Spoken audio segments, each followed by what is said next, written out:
नमस्कार. ज्येष्ठ कवयित्री लेखिका डॉक्टर अरुणा ढेरे यांना वाढदिवसानिमित्त मनपूर्वक शुभेच्छा. अरुणाताईंच्या एकूणच साहित्यामध्ये आपल्याला असं दिसतं की संस्कृती, परंपरा, जुन्या कथा, दंतकथा, ज्यांना आपण मिथक कथा असं म्हणतो, मिथ्यकथा म्हणतो, त्या किंवा पुराकथा, पुराणकथा यांचे संदर्भ, यांच्या प्रतिमा त्यांच्या साहित्यामध्ये आपल्याला दिसतात.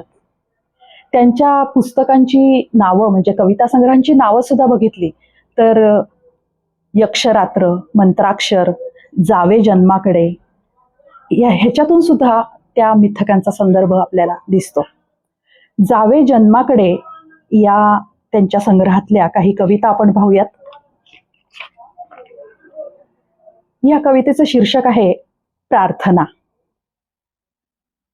ज्यांचे पाय भुईत खोल गाडलेले, आत्मे आभाळ ओढीनं अधांतरी टांगलेले, जन्माच्या नाळेचे वेढे ज्यांना, वास्तवाच्या दलदलीत त्यांच्या रसदीचे संदर्भ बुडालेले, ज्यांना सृष्टीशी स्थापित करायचा आहे एक अंतहीन संवाद, जे संवेदनांवर बधीर अमानुषतेचे आघात झेलत राहिलेले, उमटावे गोविंद गुणी पदचिन्ह कधीतरी, उमटावे गोविंद गुणी पदचिन्ह कधीतरी, म्हणून ज्यांची हृदये सारवून सिद्ध असलेली, अन भलेपणावरचा विश्वास सांभाळत वाऱ्या वादळात ज्यांची हयात गेली, फळांचा विचारही उमटला नाही मनात, जे जपत आले झाडाला झाडपणासाठी, घासातला घास काढून ठेवत आले अंगणात पाखरांच्या मुक्त निर्भर माघारपणासाठी, जे आहेत म्हणून शाबूत आहेत आमची स्वप्ने, जे आहेत म्हणून शाबूत आहेत आमची स्वप्ने, आमचे जग आमच्या अस्तित्वाच्या वाती, प्रार्थना स्वतःला पेटवून त्यांच्यासाठी, प्रार्थना स्वतःला पेटवून त्यांच्यासाठी. आणखीन एक कविता बघूया. कवितेचं शीर्षक आहे देवी. भरून न येणाऱ्या जखमांनी ओटी भरून घेण्यासाठी, भरून न येणाऱ्या जखमांनी ओटी भरून घेण्यासाठी पुन्हा पुन्हा आपला पदर पुढे करणाऱ्या बायका, आणि त्यांच्या कपाळावर झळकत असलेली लाल भडक पिंजर.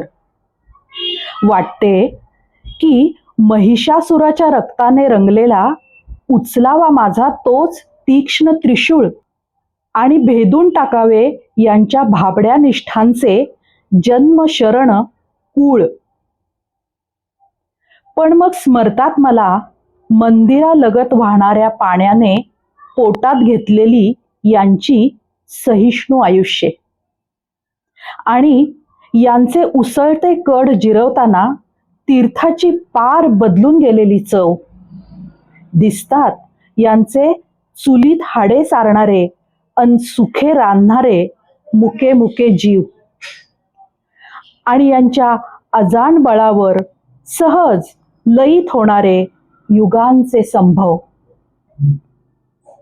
यांच्या काकण वाजत्या हातांचे भरघोस नमस्कार स्वीकारताना, यांच्या काकण वाजत्या हातांचे भरघोस नमस्कार स्वीकारताना माझे दैवी हसूही नंतर सहज सांभाळता येत नाही, की कौल मागणाऱ्या चेहऱ्यांकडे पाहवत नाही. साहवत नाही नवसांची आर्जवे, साहवत नाही नवसांची आर्जवे, आणि आपल्या अमरत्वावर हरघडी उडणारे मर्त्य दुःखाचे थेंब पुसण्याचेही धैर्य उरत नाही. आणि आपल्या अमरत्वावर हरघडी उडणारे मर्त्य दुःखांचे थेंब पुसण्याचेही धैर्य उरत नाही, पुसण्याचेही धैर्य उरत नाही. अरुणताईंच्या कविता वाचताना काही गोष्टी आणखीनही जाणवतात.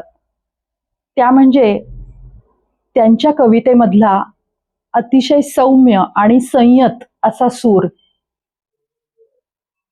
सौम्यपणा म्हणजे लेचेपेचेपणा नाही. त्यांना जे सांगायचंय ते त्या स्पष्टपणे सांगतातच. पण त्यासाठी त्या जी भाषा वापरतात, ज्या प्रतिमा वापरतात, जी प्रतीकं वापरतात, ती अतिशय वेगळ्या पद्धतीची आणि घरंदाज असतात. त्यामुळं तो त्यांचा संयत सूर आपल्याला विचार करायला प्रवृत्त करतो, अंतर्मुख करतो.